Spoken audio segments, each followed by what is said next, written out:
Hello and welcome to Walker Tea Review. I'm Jason Walker here with another tea for us to try. It's a white tea. I'm going to go ahead and get it started here.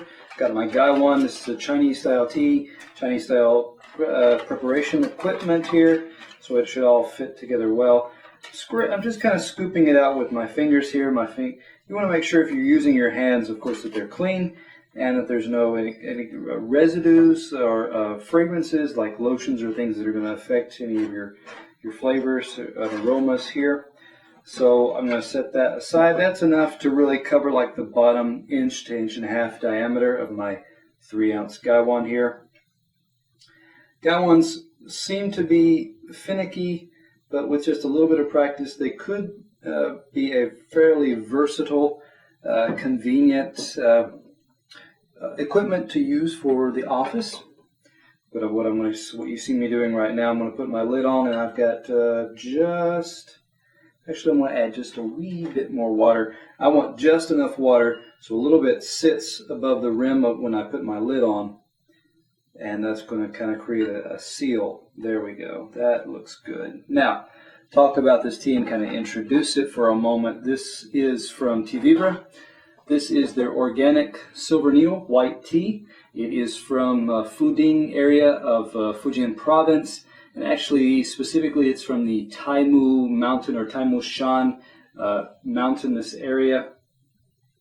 You can find 1.75 ounces for $12.90 on the Teavivre website. You actually find a lot of information provided on Teavivre's packages that will come to you. It's a zip top package, which is handy for preserving the freshness of the tea. You can find out that this is from the Fujian Pingpingxiang Tea Company. That information is oftentimes on the back label here. You can also find information, of course, how to prepare or steep the tea.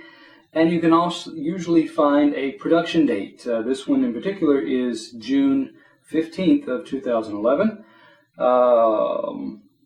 You can also, I should mention this, because this says it's organic, there are organic certification certificates that you can actually view so that you can verify or follow up if you want to actually check the paper trail.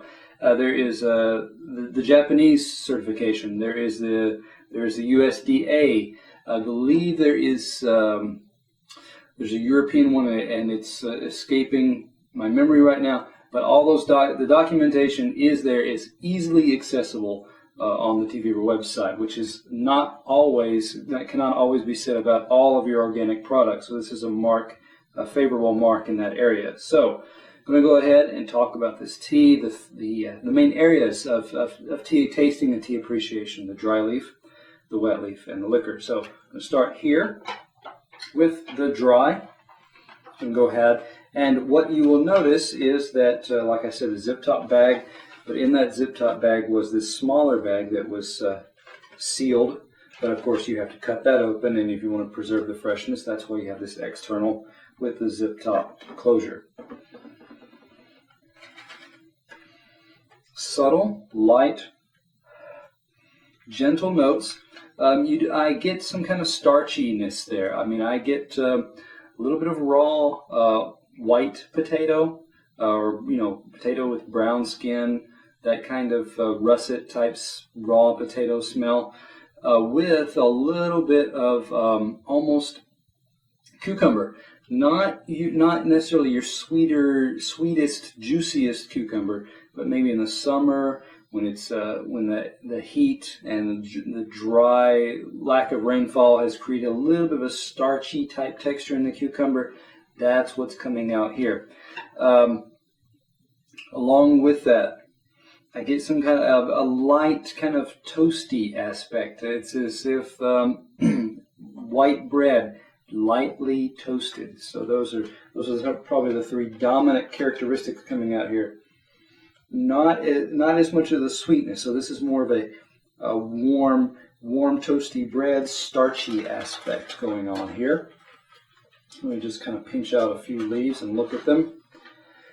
Needles here are about 1 inch in length on average. You see a lot of white fuzz. You see they are downy. They are for the most part, I don't get a lot of other additional leaf portions in here. I don't get a lot of partially opened where there's a needle that's one layer starting to fold off and become a leaf, and there's more underneath. Most of these are fairly large, single, how could I say, combined, unified, single event type needles there. Okay, not a lot of toasty aspects, so they don't look like they've gotten. There's no indication of kind of scorching going on here. That's what I'm getting at with that kind of comment. So I'm going to set that aside and move right along to talk about the wet leaf. And of course, to do that, I'm going to have to pour. So I'm going to get my pitcher here, angle my lid over to the side, pour just like so. Nice smooth pour. Get those last few drops out that were down there closer, clinging to the leaves there. So let's go ahead and set that to the side. Give this a shake, kind of loosen it up. Let's see what we have here.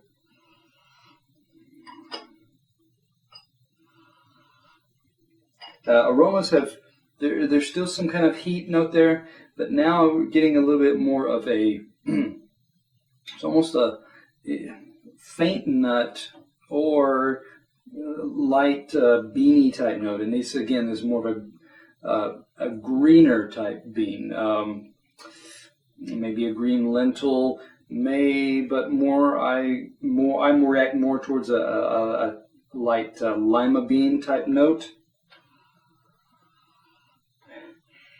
Some sweetness in there too, so it's not all just like I said, starchy or beany. But again, this is almost like a sourdough bread type of yeasty, sweet type of smell going on there. Pulling out some of these leaves, they have they've become green. That silvery color often does not present itself in the wet leaf. Let me pull out some of these pieces that are stuck to the lid and just kind of pull out some examples of full leaves, full needles there. Here's another example.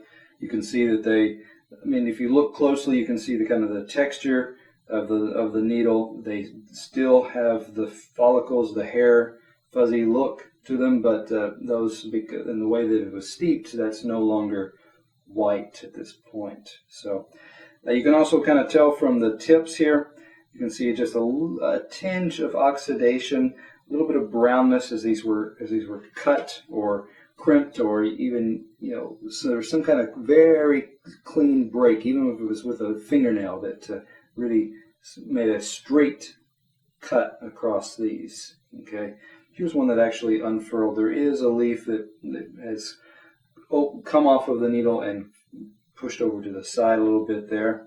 So I'll put that one on there. Then I'm going to move on and talk about the slicker. I don't see a lot of, not a lot of discoloration. I see some maybe on the very tip of the needle, of the leaf tip there. And then again, some kind of brown or darker color on the edge, the stem end of the leaf or the needle there. Here and there you do see some brownish points, maybe along the middle vein that goes along runs the height, the length of the needle there. That gives a little bit of color that's either, at this point, can't verify that is from some of the toasting. Maybe a little heat got to that one particular point on the leaf, or there was a little bit of bruising or damage that somewhere happened along the way that caused a little bit of oxidation to come out. But going on to the liquor then, as far as liquors go, this one is, it's pale, it's gentle, like a lot of your silver needle types. This one's got a bit more on the brownish tinge as opposed to a pale yellow type color.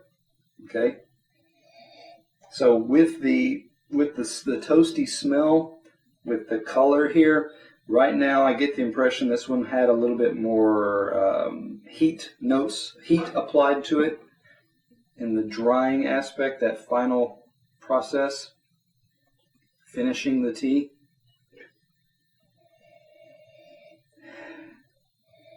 Light aromas coming off here. Again, kind of a toasty aspect.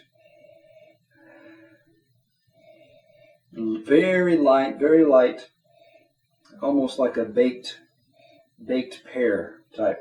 Not a lot of sweetness, just a little bit of especially the baked pears, the skin of a baked pear. Some kind of that aspect is coming out at this point. Looking down into the liquor in the cup here. Nice even colors, not murky or anything. I'm going to give it a taste.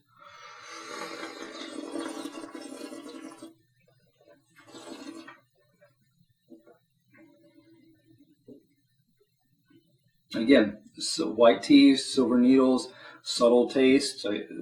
That's true here. Compared to others, that starchy aspect not really jumping out, and that's not necessarily negative. Okay, so it's not. Sometimes if it's overly starchy, it gets that's all there is to it. On the other hand, some versions get a little bit more of almost like a light clover type aspect, a little bit more of a field of grass or field of hay type, freshly cut hay type aspect.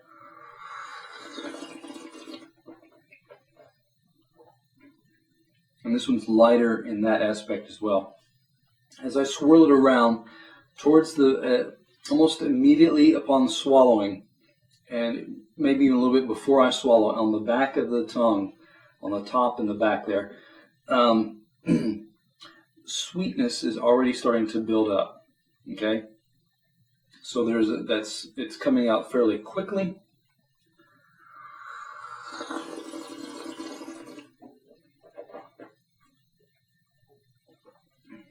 As it cools now a little bit, there is a bit of, again, a gentle note, almost a little bit of a clove type of spicy sweetness coming out there.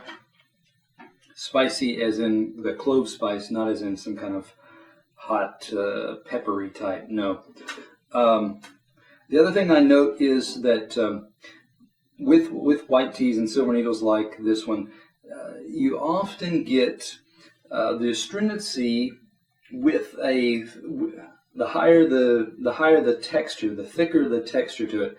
Generally, you get higher levels of this kind of drying, starchy feel in the mouth. This one, on the other hand, doesn't follow that rule. It's still pretty thick. I mean, for a silver needle, it's relatively thicker in that texture. Yet it's not as heavily starchy. It's not so much of a starchy type component as some other silver needles. This one also tends to have a fairly mellow, again, lightly white bread, toasty type sweetness that's still residing in the back in the aftertaste. So that's a positive note on the aftertaste. So when I look at this tea, although I did not get a lot, as much of the flavor, aroma, character in the front of the tea, the back of the tea, the relatively richer texture, the gentler levels of starchiness and astringency, the relatively smooth sweetness that resides and lingers fairly long in the aftertaste. And these characteristics I found, in this tasting and in off-camera tastings previously. So that makes me give this tea a score of not close to, but actually an 89. Nice positive components, not fully rounded as some other white teas may be, or silver needles may be, but a lot going for it. So come back to Walker Tea Review to find other teas that have something that's going for them and something that will be the right thing for you as well.